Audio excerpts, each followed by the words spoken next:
conhecendo a palavra para sermos transformados pelo poder de Deus.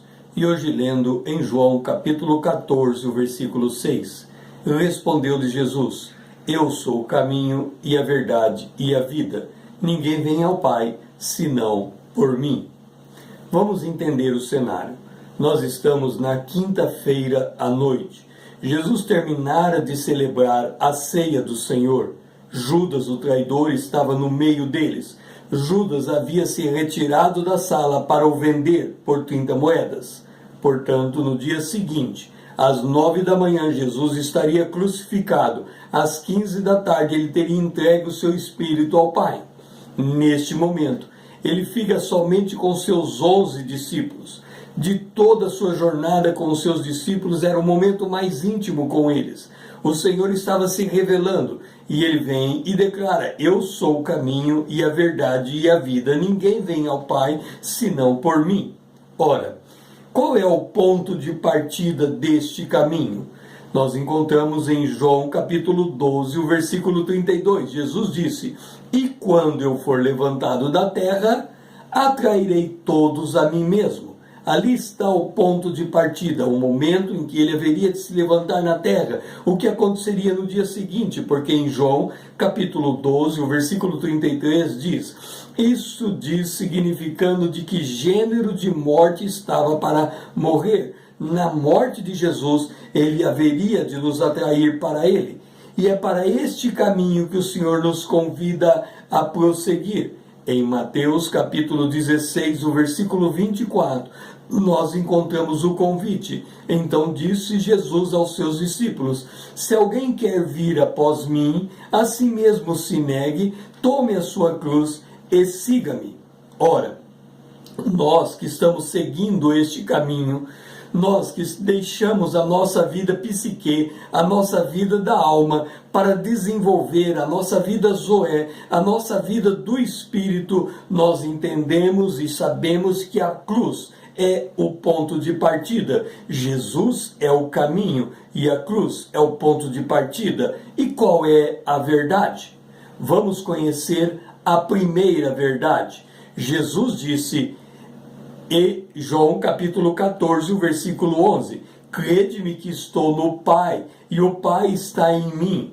Crede ao menos por causa das mesmas obras.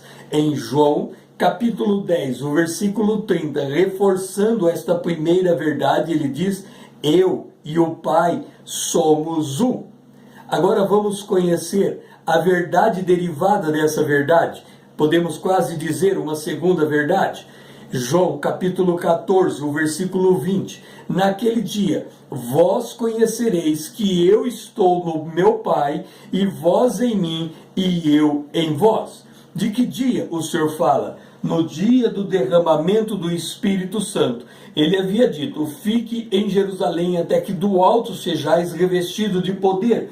E no dia em que o Espírito foi derramado, o Pai, que está no Filho, no Espírito Santo, estando em nós. Nós lemos em 1 Coríntios capítulo 6, versículo 17. Mas aquele, o Espírito humano, que se une ao Espírito Santo, ao Espírito de Deus, se torna um com ele. Então, do mesmo modo que o Pai é um no Filho, do mesmo modo, nós somos um no Espírito Santo. Então, a verdade se desdobra em dois aspectos. Jesus, o Filho, e o Pai é um. E nosso espírito, com o Espírito de Deus, somos um. Logo, nós somos um com o Filho e com o Pai. Esta é a unidade que já está presente em nosso espírito. A cruz é o ponto de partida. Jesus é o caminho. Jesus é um conosco. Esta é a verdade. Jesus é um com o Pai. Esta é a verdade. E como acontece a vida zoé, a vida do Espírito? Jesus disse: Eu sou a videira e meu Pai é o agricultor. Eu sou a videira e o meu Pai é o agricultor. Eu sou a videira e vós, o ramo. Eu sou a videira e vós, os ramos. Em Romanos capítulo 11, o versículo 17. Se, porém, algum dos ramos foram quebrados, dizendo de Israel que rejeitaram o Senhor, e tu, sendo oliveira brava, fosse enxertado em meio deles, e te tornaste participante da raiz e da seiva da oliveira. Vamos entender. Nós estamos aqui, o espírito humano, que se tornou um com o Espírito Santo, que é um com o Pai, que é um com o Filho. Há uma única unidade. E há uma seiva fluindo nesta unidade. Para conhecer a verdade, de sermos em Cristo, de sermos um em Cristo, a vida de Deus flui através de nós. E como nós sabemos disso? João, capítulo 7, o versículo 38. Quem crer em mim, como diz as Escrituras, do seu interior fluirão rios de água viva. O que está acontecendo hoje é que o rio incessante do amor de Deus vem do Pai, passa pelo Espírito Santo, vai ao Filho, passa pelo Espírito Santo, retorna ao Pai, vem ao Espírito Santo, flui até o nosso espírito humano, retorna ao Espírito Santo, que retorna ao Pai, que retorna ao Filho. É um rio incessante de amor que sobe e que desce e que flui através de nós. Ora, João capítulo 4, verso 14. Aquele, porém, que beber da água que eu lhe der nunca mais terá sede. Pelo contrário, a água que eu lhe der será nele uma fonte que jorre para a vida eterna. Então, do Espírito Santo ao nosso espírito, o amor de Deus está sendo derramado. E por causa disso, ele é jorrado sobre a nossa alma e sobre o nosso corpo. Agora, preste atenção nisso. Hebreus capítulo 6, versículo 7.